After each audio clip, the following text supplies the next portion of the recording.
A9 TV news ముందుగా బులెటిన్లోని headline చూద్దాం. Britain మాజీ ప్రధాని టోనీ బ్లెయిర్తో మంత్రి లోకేష్ భేటీ, ప్రభుత్వ కార్యకలాపాలు, విద్యలో AI టూల్స్ వినియోగంపై చర్చ, నైపుణ్య శిక్షణ అంశాలు, global institute of good governance స్థాపనకు సహకారంపై ఒప్పందం, ఉన్నత విద్యలో సంస్కరణలు, సాంకేతిక మద్దతుపై సమీక్ష.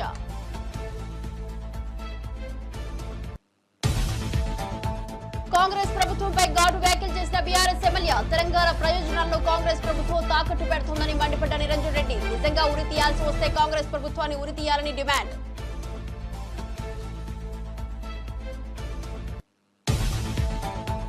అణచివేత అనే పదానికి నిర్వచనం చంద్రబాబు అన్న జగన్, ప్రతిపక్ష నాయకుడు ప్రజలను కలవకుండా ఆంక్షలు పెట్టడమా అని ప్రశ్న. ఏడాది పాలనలోనే కూటమి ప్రభుత్వంపై ప్రజల్లో తీవ్ర వ్యతిరేకత ఉందని వ్యాఖ్య, దేశ చరిత్రలోనే బహుశా ఇదే ప్రథమ అంటూ చంద్రబాబుపై మండిపడ్డ జగన్. పల్నాడులో జగన్ పర్యటనపై కన్నా లక్ష్మీనారాయణ తీవ్ర విమర్శలు, ఓదార్పు యాత్రలా కాకుండా యుద్ధానికి వెళ్లినట్లుందని వ్యాఖ్య. నాగమల్లేశ్వరరావు ఆత్మహత్యకు జగనే 100% కారణమని ఆరోపణ.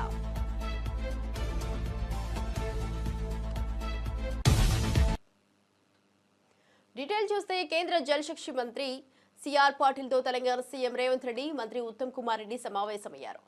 బనకచెర్ల ప్రాజెక్టుపై తెలంగాణ ప్రభుత్వం తీవ్ర అభ్యంతరాలు ఉందని వివరించారు. ఇక ఈ ప్రాజెక్టుకు అనుమతులు ఇవ్వొద్దని స్పష్టంగా విజ్ఞప్తి చేశారు. తెలంగాణ రైతుల హక్కులకు భంగం కలిగేలా ఉండడంతో ప్రాజెక్టుపై ఆందోళన వ్యక్తం చేశారు. రాష్ట్ర అభ్యంతరాలను పరిగణలోకి తీసుకుని నిర్ణయం తీసుకోవాలని కేంద్ర మంత్రిని కోరారు. ఈ సమావేశం గంటకు పైగా సాగింది. ఇక తెలంగాణ నీటి హక్కులను కాపాడే దిశగా ప్రభుత్వం కట్టుదిట్టమైన చర్యలు తీసుకుంటుందన్నారు.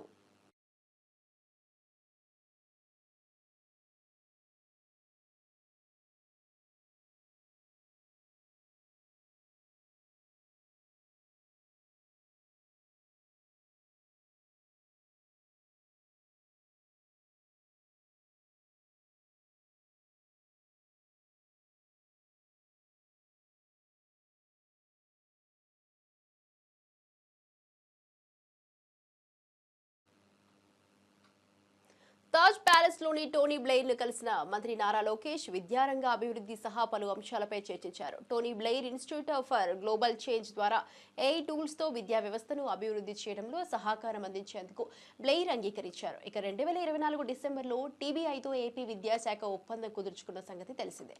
ఇక ఈ ఒప్పందం ప్రకారం విజయవాడలో TBI ఎంబెడెడ్ బృందం పనిచేస్తోంది. ఉన్నత విద్యలో సంస్కరణలు, గుడ్ గవర్నెన్స్ కోసం గ్లోబల్ ఇన్స్టిట్యూట్ స్థాపనపై వారు దృష్టి సారించారు. నైపుణ్య అభివృద్ధి, స్కిల్ సెన్సెస్, యువతకు అంతర్జాతీయ ఉపాధి అవకాశాలపై కూడా విస్తృతంగా చర్చ జరిగింది.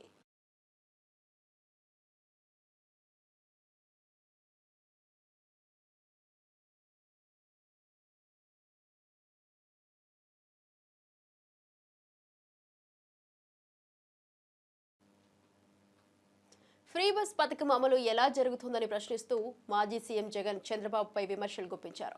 కడపలో మహిళలు వైజాగ్ షికార్కు వెళ్లేందుకు ఎదురు చూస్తున్నారని, అయితే బస్సు మాత్రం రాకపోయిందని సెటైర్ వేశారు.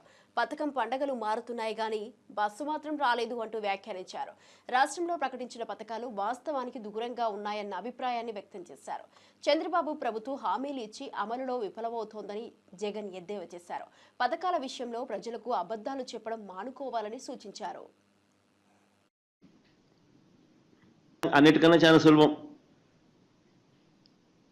నెలకు 275 కోట్లు అవుతుంది. ఆర్టీసీ వాళ్ళకు 3000 కోట్లు ఇస్తే ఆ పథకం ఇంప్లిమెంట్ అవుతుంది. మా కడపలో మహిళలందరూ ఎదురు చూస్తూ ఉన్నారు. పొద్దున్నే విశాఖపట్నం పోవచ్చు, అలా షికారుకు పోవచ్చు, విశాఖపట్నం చూసి రావచ్చు, మళ్ళీ మరుసటి రోజు విశాఖపట్నం నుంచి తిరిగి రావచ్చని.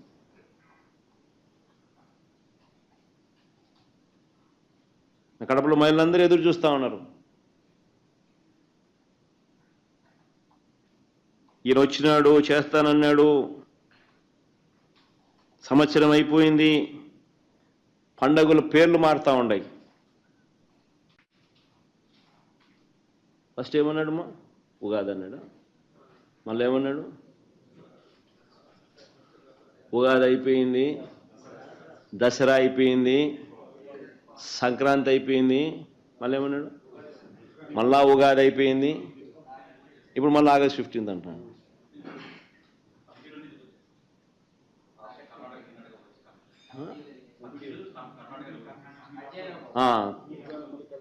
దానికి అధ్యయనం ఏముందని మేనిఫెస్టో అని చెప్పినాడు. దానికి అధ్యయనం ఏముందని నాకు అర్థం కాదు. ఆర్టీసీకి డబ్బిస్తే అధ్యయనం. ఎక్కేటోళ్ళు ఎక్కుతారు, ఎక్కిన వాళ్ళందరికీ విశాఖపట్నం పోండి, విశాఖపట్నం పోతారు. మా అనంతపురం వాళ్ళు అమరావతి చూసుకునేదానికి విజయవాడ రావాలంటే విజయవాడకు వస్తారు, కనకదుర్గమ్మని గుడి దర్శనం చేసుకుంటారు, మళ్ళీ ఎనికిపోతారు. ఎక్కడెక్కడ టూరిజం ప్లేసులు ఉన్నాయి అక్కడంతా పోయి మా ప్రాంతాల్లో నుంచి ఆయా జిల్లా ఈ మా రాయలసీమ వాళ్ళందరూ తిరుగుతారు. ఇంకా వీళ్ళంతా కూడా ఇంకా పైకి పోతారు, అన్ని చూసి వస్తారు. పొద్దున పోతారు, సాయంత్రానికి ఎన్నికకి వస్తారు ఇళ్ళకు. దానికి అదే కదా ఆయన చెప్పింది ఎన్నికలప్పుడు అదే కదా ఆయన చెప్పింది. బెట్టింగ్ లో ఆత్మహత్య చేసుకున్న వారిని పరామర్శించడం ఏమిటని వైఎస్ షర్మిలారెడ్డి మండిపడ్డారు. వారి కోసం విగ్రహాలు కూడా ఏర్పాటు చేయడం సమాజాన్ని ఏ దిశకు తీసుకెళ్తుందో అర్థం కావడం లేదని విమర్శించారు. ప్రజా సమస్యలపై పోరాడే బదులు జగన్ బల ప్రదర్శనలు చేస్తున్నారని ఆరోపించారు. బీజేపీకి దత్తపుత్రుడిలా జగన్ వ్యవహరిస్తూ అన్ని అనుమతులు పొందుతున్నారని పేర్కొన్నారు. జగన్ పర్యటనలు స్వేచ్ఛగా జరుగుతుంటే కాంగ్రెస్ పార్టీ పోరాటాలకు మాత్రం ఆంక్షలు ఎందుకని ప్రశ్నించారు. చంద్రబాబు ఈ విషయానికి సమాధానం చెప్పాలని డిమాండ్ చేశారు. ప్రజల కోసం నిజంగా పోరాడేది కాంగ్రెస్ పార్టీ మాత్రమేనని షర్మిల హైలైట్ చేశారు. ఇద్దరు ప్రాణాలు తీసినా చెల్లుతుందా? ఏం సమాధానం చెప్తారు? జగన్మోహన్ రెడ్డి గారు ఏం సమాధానం చెప్తారు? చంద్రబాబు గారు ఏం సమాధానం చెప్తారు? పోలీస్ డిపార్ట్మెంట్ ఏం సమాధానం చెప్తారు? జగన్మోహన్ రెడ్డి గారిని కూడా కాంగ్రెస్ పార్టీ సూటిగా ప్రశ్నిస్తుంది. బెట్టింగ్లో ఓడిపోయిన వాళ్ళకి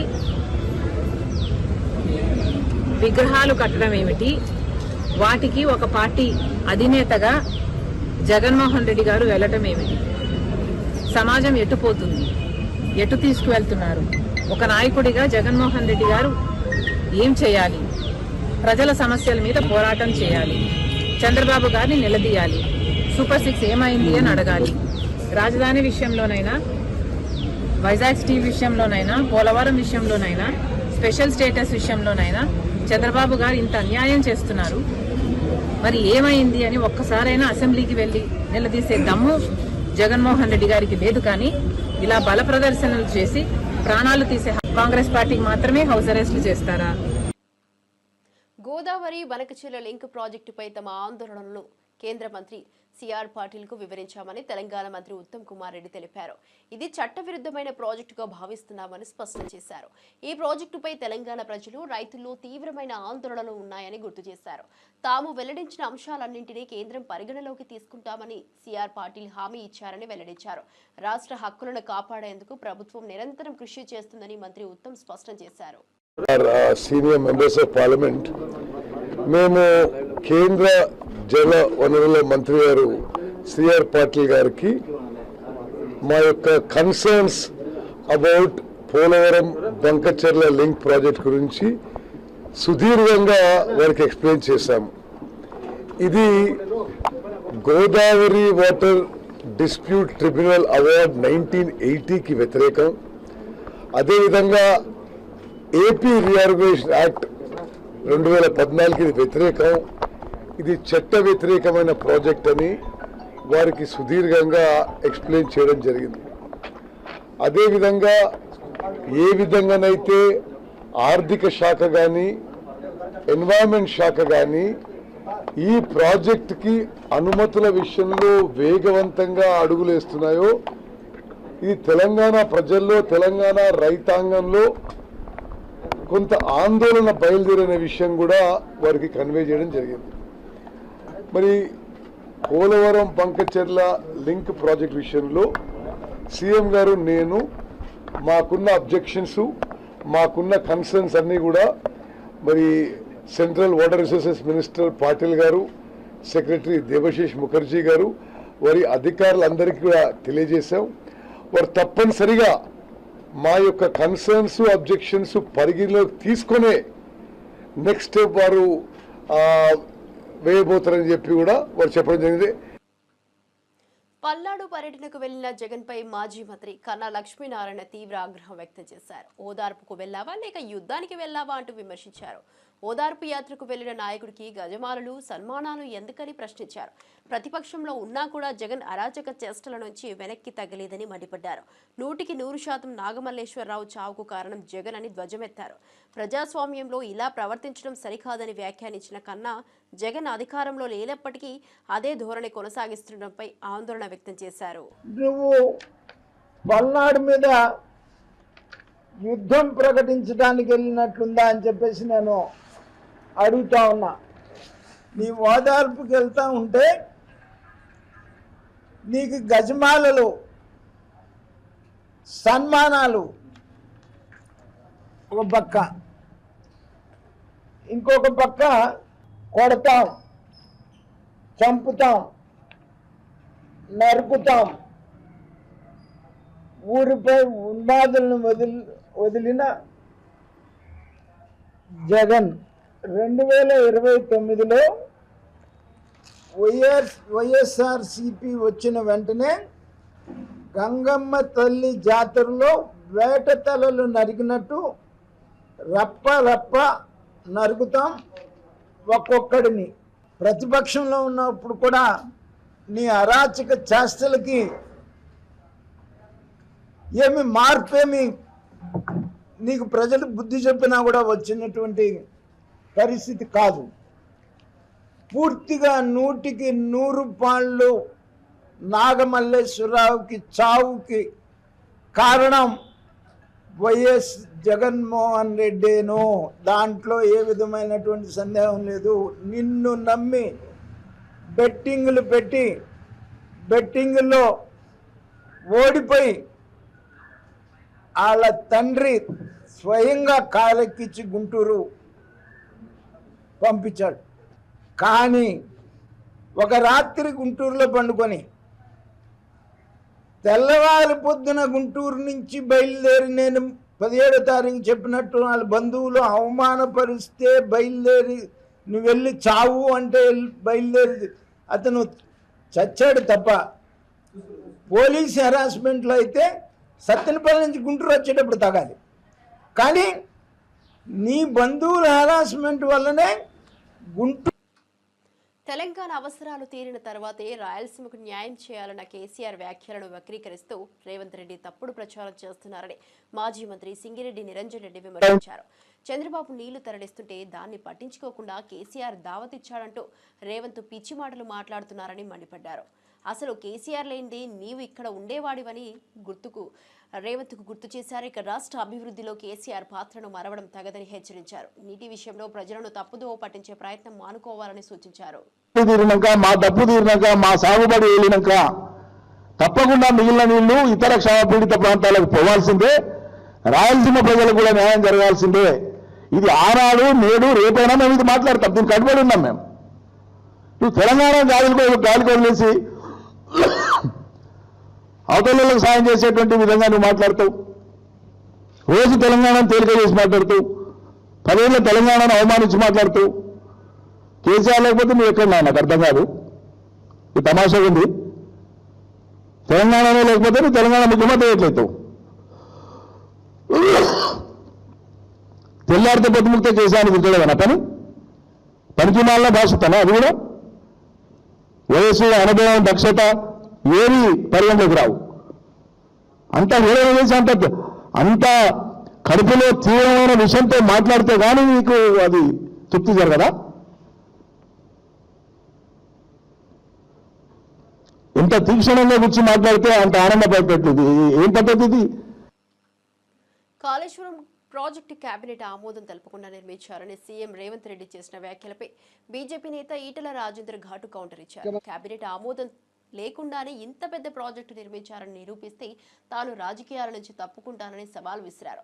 దేశంలో ఇంత భారీ ప్రాజెక్టు కేబినెట్ ఆమోదం లేకుండానే నిర్మించబడిన దాఖలాలు ఎక్కడైనా ఉన్నాయా అని ప్రశ్నించారు. రాష్ట్ర అభివృద్ధికి కీలకమైన కాళేశ్వరం ప్రాజెక్టును రాజకీయ లబ్ధి కోసం తప్పుదారి పట్టించడం తగదని అన్నారు. ముఖ్యమంత్రి పదవిలో ఉండి తప్పుడు సమాచారంతో ప్రజలను మోసం చేయొద్దని సూచించారు. ఒకరు మంత్రి లేకపోతే కానీ 3 మంత్రులు ఉన్నారు. నేనేమంటున్నా అంటే, నేను సూత్రప్రాయంగా బ్లంట్గా చెప్తా ఉన్నా, కేసీఆర్ ఇట్లాంటి ఇష్యూస్ అన్నీ కూడా క్యాబినెట్లో పెట్టకుండా ఆనాడు కాలేదని చెప్పి 100 సార్లు చెప్పి నేను ఆనాడు మంత్రిగా ఉన్నా కూడా చెప్తున్నా. ఇప్పుడు బీజేపీ ఎంపీగా చెప్పట్లేదు, నేను ఆనాడు ఆర్థిక మంత్రిగా చెప్తా ఉన్నా. ఇంకా అన్ని డిపార్ట్మెంట్లకు కూడా ఆయన ఇచ్చిన ఇన్స్ట్రక్షన్స్ ఏంటంటే, మీరెవ్వరు కూడా ఏదైనా నిర్ణయాలు తీసుకున్నప్పుడు మీ శాఖలలో మీరే నిర్ణయం తీసుకోకండి, కష్టమవుతుంది. అవన్నిటినీ కూడా క్యాబినెట్ తీసుకురండి, క్యాబినెట్ ఆమోదంతో మాత్రమే చేయమని చెప్పేటువంటి మాట తప్పైతే నేను దేనికంటే అనుకుంటా, రాజకీయాలు తప్పుకుంటా. ఇవన్నీ ఇట్లా మాటలు వాటిగానే బట్టగాల్చి మీదేసు మాట్లాడడం సబకాదు. ఒక్కొక్కసారి ఎగ్జిక్యూటివ్ ఆర్డర్ ద్వారా కూడా వస్తుండొచ్చు. కొన్ని నిర్ణయాలు క్యాబినెట్ కొంచెం లేట్ అవుతుంది అంటే ఇవ్వాలనే జీవో ఇవ్వాలంటే ఇస్తారు కావచ్చు, కానీ రెక్టిఫికేషన్ కోసం మాత్రం మళ్ళీ ఆమోదం కోసం క్యాబినెట్కి పోతుంది. క్యాబినెట్ ఆమోదం పొందకుండా ఇట్లా జరగవు, గుర్తుపెట్టుకోండి. నేను ఈ మొత్తం కాళేశ్వరం ప్రాజెక్టులో అంతకు వేరే ప్రాజెక్టులు ఏవైతున్నాయో అవన్నిటి సంబంధించిన డాక్యుమెంట్స్ అన్ని కూడా మీ పేపర్లకు కావాలితే మీకు పంపిస్తాయి. ఇప్పుడు విచారణ జరుగుతూ ఉంది కాబట్టి పంపుతుంది, కానీ తప్పకుండా డాక్యుమెంట్స్ అన్నీ కూడా మీ ప్రెస్లకు పంపిస్తా. మీరు మొత్తం స్టడీ చేయండి, దాన్ని మొత్తం బయటపెట్టే ప్రయత్నం చేయండి. మొన్న నేను TV9కి పోయినా, నేను చూపించిన ఇది ఉంది, మీరు ప్రసారం చేయమని చెప్పి. ముఖ్యమంత్రి ఉన్నారు, మంత్రులు ఉన్నారు, క్యాబినెట్ మీటింగ్లు అవుతున్నాయి, వారు కూడా. అంతర్జాతీయ యోగా దినోత్సవం సందర్భంగా విశాఖ బీచ్ రోడ్లో నిర్వహించిన యోగాంధ్ర కార్యక్రమంలో ఆరోగ్య శాఖ మంత్రి సత్యకుమార్ మాట్లాడుతూ యోగా మన పూర్వీకుల నుండి వచ్చిన అద్భుతమైన వారసత్వ సంపద అని పేర్కొన్నారు. ఆరోగ్యకరమైన జీవన శైలికి యోగా మార్గదర్శకమని అన్నారు. ఈ కార్యక్రమంలో మంత్రులు డోల బాల, వీరాంజనేయ స్వామి, సవిత, బీసీ జనార్దన్ రెడ్డి పాల్గొని యోగాసనాలు వేశారు.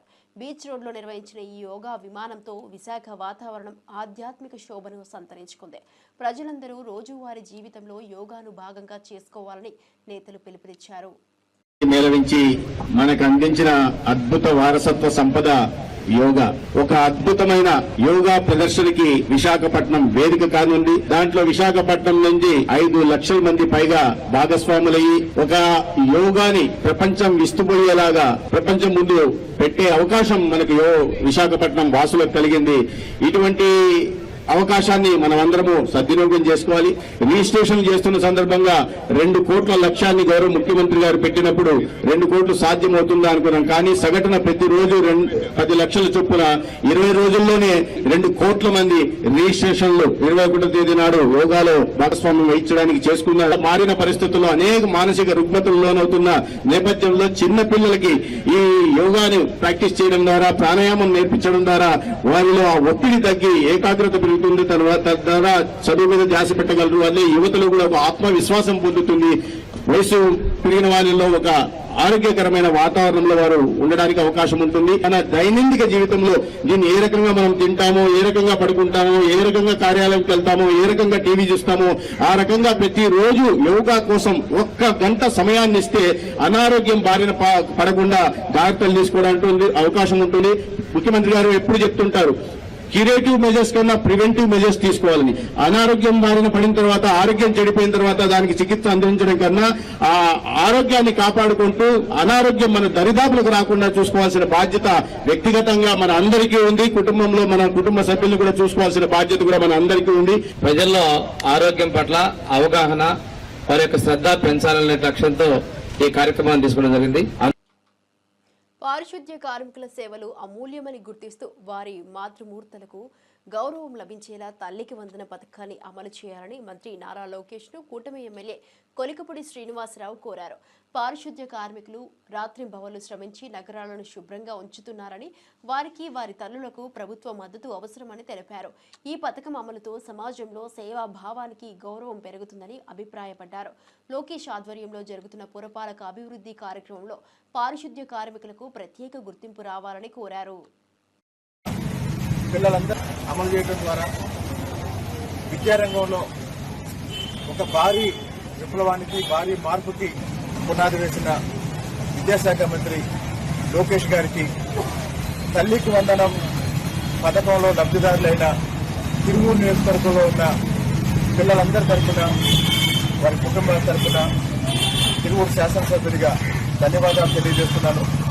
అదే సమయంలో తల్లికి వందనం పథకంలో మున్సిపాలిటీలో పనిచేసే పారిశుద్ధ్య కార్మికులు వాళ్ళు ప్రభుత్వ ఉద్యోగం అన్న నిబంధనతో వాళ్ళని తల్లికి వందనం పథకానికి అనర్హులుగా చేయడం వల్ల పేద కుటుంబాలకు చెందిన చిన్న చిన్న ఉద్యోగాలు చేసుకునే ఈ పారిశుద్ధ్య కార్మికుల పిల్లలు తల్లికి వందనం పథకం పొందలేకపోతున్నారు. దయచేసి తల్లికి వందనం పథకాన్ని మున్సిపాలిటీలో పనిచేసే పారిశుద్ధ్య కార్మికుల పిల్లలకు కూడా వర్తింపజేయాలని ఈ సందర్భంగా గౌరవ ముఖ్యమంత్రి గారికి, గౌరవ విద్యాశాఖ మంత్రి గారికి ఈ పారిశుద్ధ్య కార్మికుల తరఫున విజ్ఞప్తి చేస్తున్నారు. అన్నమయ్య జిల్లా బి కొత్తకోట మండలంలోని వడిగల వాండ్లపల్లె సచివాలయంలో ఉద్రిక్తత చోటు చేసుకుంది. తల్లికి వందనం పథకం డబ్బులు అడిగినందుకు గండువారిపల్లెకు చెందిన శంకర్, ఆయన భార్య అనురాధ అన్నపై డీజిల్ అసిస్టెంట్ బాబా ఫక్రుద్దీన్ను విచక్షణ రహితంగా దాడికి పాల్పడ్డాడు. ల్యాప్టాప్ ఛార్జర్తో గ్రామస్తుల సమక్షంలోనే ప్రవర్తన పరంగా దాడి చేశాడు. ఇదే స్వభావంతో గతంలో పనిచేసిన చేట కూడా విమర్శలు ఎదురయ్యాయని స్థానికులు పేర్కొన్నారు.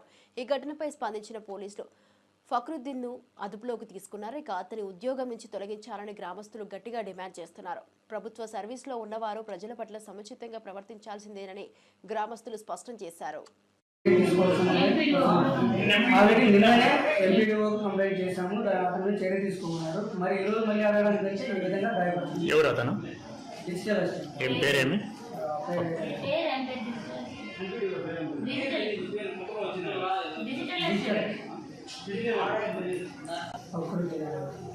ఎవరు ఎవరు అతను? డిజిటల్ అసిస్టెంట్ ప్రకృతి అనే అతను ముగ్గురిని తీవ్రంగా. అప్పుడు ఎవరు లేరా పక్కలో? ఎవరు అప్పుడు ఏమో వాళ్ళేం అప్పుడేం మాట్లాడలేదు. అప్పుడు వాళ్ళు తీసుకొని విచక్షణ తీసుకొని విచక్షణ రైట్లో కొడుతూ ఉంటారు. ఎందుకు గొంతు పట్టుకున్నామన్నందుకు ఇది చేశారు సార్. తెల్లవారుజామున 10 గంటలకు ఉడుదవాలపల్లి సచివాలయంలో మేము చెనికాయలు ఇస్తాము అందరూ కలుసుకొని. వాళ్ళు కూడా ఇప్పుడు దెబ్బలు తగిలిన రోజుల్లో పుట్టక నాగపోసన నుంచి పి శంకర, పి అనురాధ అనే ముగ్గురు కూడా చెనికాయలు తీసుకున్నారు. వచ్చి చెనికాయలు తీసుకొని ముగ్గురు వేసి తల్లికి వందనం రాలేదని అడుగుదామని లోపలికి వినారు. సచివాలయంలోకి లోపలికి వినారు.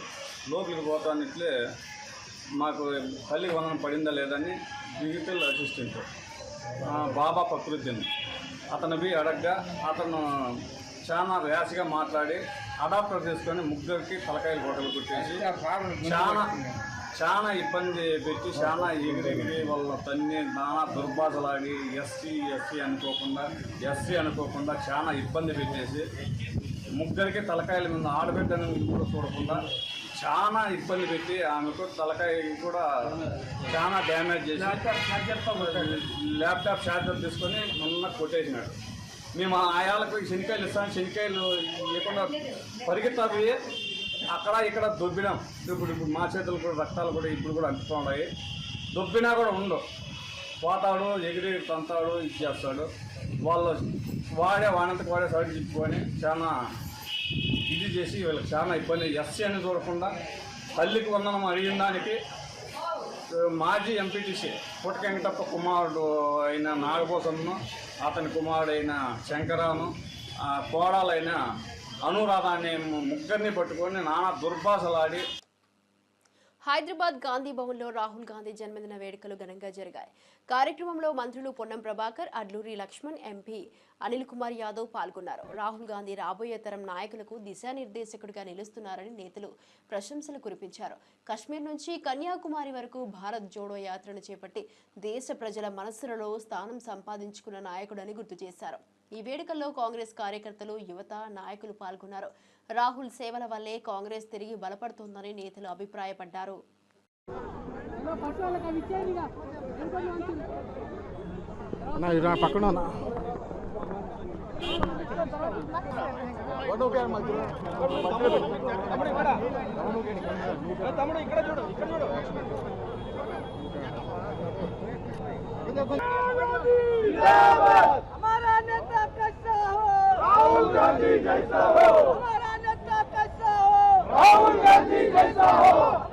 రాబోయే తరానికి భారతదేశ ప్రజాస్వామిక వ్యవస్థలో సామాజిక న్యాయం జరగాలనేటువంటి ఆలోచనతో కులగణన జరగాల్సిందే అని పట్టుబట్టి అధికారంలో ఉన్న తెలంగాణలో ఆ కులగణన చేపించి దేశానికి రోల్ మోడల్గా చూపించి ఈరోజు భారత ప్రభుత్వం కూడా కులగణనకు ఒప్పుకొని గెజెట్ విడుదల చేసే పరిస్థితికి కారకుడైన రాహుల్ గాంధీ గారికి యావత్ దేశంలో ఉన్నటువంటి ఎస్సీ, ఎస్టీ, బీసీ, మైనార్టీల సామాజిక న్యాయం ఆకాంక్షించే ప్రతి ఒక్కరి తరఫున నిండుగా ఆశీస్సులుండి రాబోయే కాలంలో వారు భారత ప్రధానిగా ఈ దేశ ప్రజలకు అట్టడుగు వర్గం ఉన్నటువంటి వాళ్ళందరికీ అన్ని రంగాల్లో అభివృద్ధి తీసుకొచ్చే విధంగా జితిన ఆబాది ఉతన ఇచ్చేదారి అనే దిశలో రాహుల్ గాంధీ గారి ఆలోచన ప్రకారంగా వారి నాయకత్వం ఎదగాలని, వారికి ఆ భగవంతుడు నిన్ను మనసుతోటి ఆశీర్వచనం ఇవ్వాలని మా అందరి ఆకాంక్షలు, మా అందరి శుభాకాంక్షల్ని తెలంగాణ కాంగ్రెస్ పక్షాన రాహుల్ గాంధీ గారికి సందర్భంగా తెలియజేయడం జరుగుతోంది.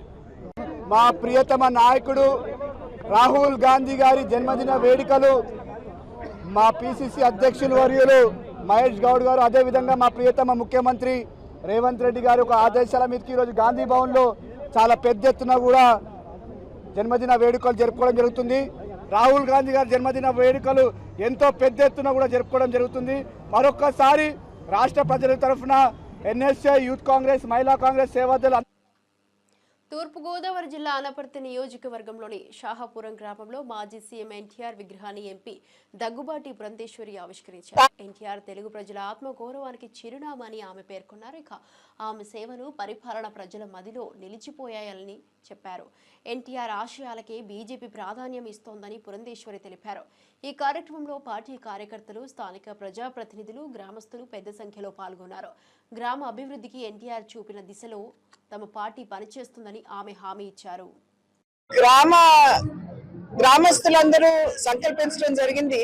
పెద్దలు గాంధీ గారు విగ్రహానికి కావలసినటువంటి వసతి అంతా వారు సమకూర్చారు. మరి ఈనాడు మూలారెడ్డి గారికి, నందమూరి తారక రామారావు గారికి ఉన్నటువంటి సంబంధం, ఆ నేపథ్యంలో మూలారెడ్డి గారి బిడ్డ అయినటువంటి రామకృష్ణారెడ్డి గారితో నేను ఈ కార్యక్రమంలో పాల్గొనడం అనేది ఇది నిజంగా చాలా ఆనందిస్తున్నటువంటి విషయం. నందమూరి తారక రామారావు గారి గురించి నేను ప్రత్యేకించి ఎవరికి చెప్పాల్సినటువంటి అవసరం లేదు. వారి జీవితంలోని ప్రతి పేజీలోని ప్రతి పదం, అక్షరం అందరికీ తెలిసినటువంటి విషయం. అయితే ఇవాళ గ్రామస్తులందరూ కూడా ఖచ్చితంగా వారి కుటుంబానికి చెందినటువంటి వారు రావాలి, ఇక్కడ విగ్రహావిష్కరణ జరగాలి అని చెప్పి భావించినటువంటి సందర్భంలో రామకృష్ణారెడ్డి గారు, గాంధీ గారు నాకు అవకాశాన్ని ఇచ్చినందుకు వారికి నా హృదయపూర్వక ధన్యవాదాలు నేను తెలియజేస్తున్నాను. నేను ఇప్పటి వరకు కూడా ప్రజా ప్రస్థానంలోకి వచ్చిన నాటి నుండి వేస్తున్నటువంటి ప్రతి అడుగులో మా తండ్రి నందమూరి తారక రామారావు గారి ఆశీస్సులు నాకు మెండుగా ఉన్నాయి అని చెప్పి భావిస్తున్నాను. కనుకనే పార్లమెంట్ లో వారి విగ్రహాన్ని పెట్టించగలిగాను. అదే విధంగా వారి శతాబ్ది జరిగినటువంటి సందర్భంలో నేను శతాబ్ది జరిగినటువంటి సందర్భంలో వెండి నాణ్యం మీద వారి యొక్క బొమ్మని ప్రింట్ చేసుకునేటువంటి అవకాశం కూడా వారి ఆశీర్వాదంతో లభించింది అని చెప్పి భావిస్తూ రాబోయే కాలంలో వారి ఆశీస్సులు యథావిధిగా ఏ విధంగా ఎప్పటి వరకు ఉందో ఇంకా ముందు కూడా అదే విధంగా ఉండాలి అని చెప్పి వారిని ప్రార్థిస్తూ సెలవు తీసుకుంటాం. దేవాదుల ప్రాజెక్టు ఏ బేసిన్లో ఉందో తెలియని రేవంత్ రెడ్డి ఇప్పుడు కాళేశ్వరం ప్రాజెక్టుపై పెద్ద మాటలు మాట్లాడుతున్నారని బీఆర్ఎస్ మాజీ ఎమ్మెల్యే పెద్ది సుదర్శన్ రెడ్డి విమర్శించారు. బనకచెర్ల ఎక్కడ ఉందో కూడా తెలియని వ్యక్తి ఆ ప్రాజెక్టును ఎలా అడ్డుకుంటాడని ప్రశ్నించారు. నీటి ప్రాజెక్టులపై అవగాహన లేకుండా మాట్లాడడం రాష్ట్రానికి నష్టం చేస్తుందని హెచ్చరించారు. తెలంగాణ హక్కులను కాపాడే విషయంలో సీరియస్గా వ్యవహరించాల్సిన సమయం ఇదని తెలిపారు. రాజకీయ ప్రయోజనాల కోసం ప్రజలను తప్పుదారి పట్టించడం తగదన్నారు. 25,000 నీ మేనిఫెస్టో ప్రకారంగా ప్రతి ఎకరా రైతుకు బాగున్నావు కదా. ఇవాళ 6,000 రూపాయలు ఇస్తే ఎకరా ఉన్న రైతుకి ఇంకా 19,000 బాగున్నావు. ఎవరిస్తారు? నీ అయ్యా మొగడిస్తాడా? ఇలా ఎక్కడి నుంచి వస్తే రైతులకు? ఎకరా 2 ఎకరాల రైతులు కూడా ఎండాకాలం పంట ఎండిపోయింది. నిరల్వారినటువంటి పంటలు మనం చూసినాం. కాళేశ్వరం పండబెట్టి పంటలు ఎండబెట్టినాం. DBM 38 లాంటి వరంగల్ జిల్లాలో SRSPలో అతిపెద్ద కెనాలైనటువంటి మరి DBM 38 పూర్తిగా ఎండిపోయింది, నీళ్ళు ఇవ్వలేదు. మార్చి 30కి ఎండాకాలం పంటకు సంబంధించి మరి వాటర్ షెడ్యూల్ను క్లోజ్ చేసినటువంటి ఏకైక ప్రభుత్వం కాంగ్రెస్ పార్టీ. తిరుమలలో శ్రీవారిని దర్శించుకున్న గణపతి సచ్చిదానంద స్వామి ప్రపంచ దేశాలన్నీ శాంతి మార్గంలో సాగాలని ఆకాంక్షించారు. ఆలయం వద్దకు చేరుకున్న ఆయనకు టీటీడీ అదనపు ఈవో వెంకయ్య చౌదరి అర్చకులు సాంప్రదాయబద్ధంగా స్వాగతం పలికారు. అనంతరం ఆలయంలోకి వెళ్లి స్వామివారిని దర్శించుకుని మొక్కులు చెల్లించారు. దర్శన అనంతరం అదనపు ఈవో వెంకయ్య చౌదరి స్వామివారి తీర్థ ప్రసాదాలను అందజేశారు. తిరుమల పర్యటనలో సచ్చిదానంద స్వామి చేసిన శాంతి సందేశం భక్తుల్లో సానుకూలతను కలిగించింది. యుద్ధ భయం మనకందరికీ వస్తుంది, చాలా బాధపడుతున్నాం. ఎవరో యుద్ధం చేస్తే మనకు తాపత్రయం అవుతూ ఉంటుంది. ఆయిల్కి కానీ లేక డబ్బులకు కానీ చాలా తాపత్రయపడుతుంటాం. అది కాకోకుండా ఉండాలి. వాళ్ళందరూ శాంతి ఎందుకు కొట్టుకోవాలి? మనము పరమాత్మ ఇచ్చినటువంటి భూమి మీద భూమి అందరికీ కావాలి కదా, శాంతిగా ఉండమని వాళ్ళందరికీ మంచి బుద్ధి కలగని అని ఆ లీడర్స్ అందరికి కూడా వాళ్ళందరూ ప్రజలతో ఎన్నుకున్నటువంటి వాళ్ళు కదా, వాళ్ళందరూ శాంతిగా కలగని అని చెప్పేసి ఆ యుద్ధం కావాలా అనే ఒక తత్వాన్ని వదిలేసి శాంతి కావాలా, శాంతి శాంతి శాంతి శాంతి.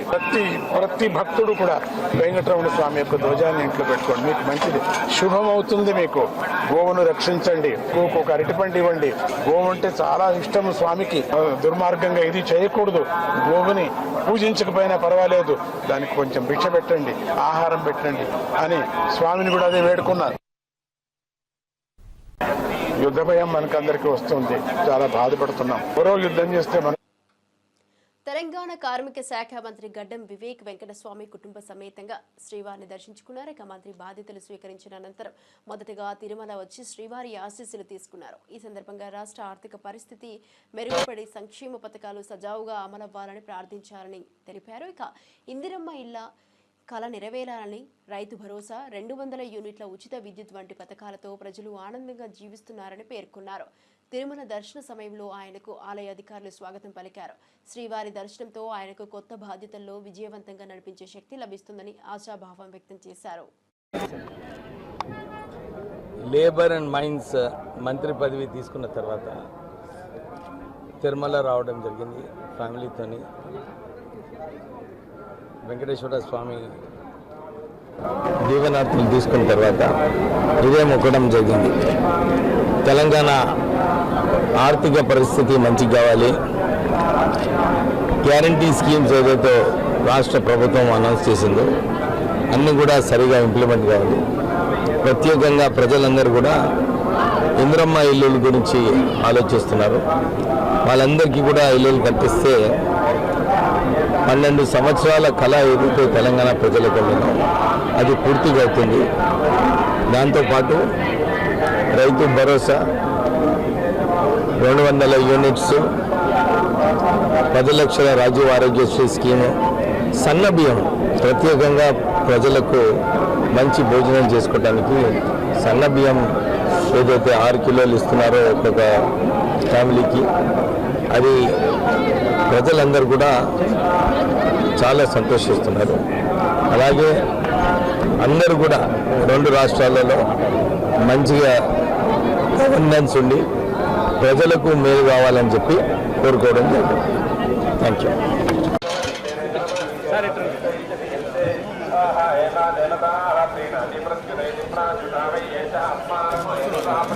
ఇవి ఇప్పటివరకు బులెటిన్ అప్డేట్ చూస్తూనే ఉండండి A9 TV న్యూస్.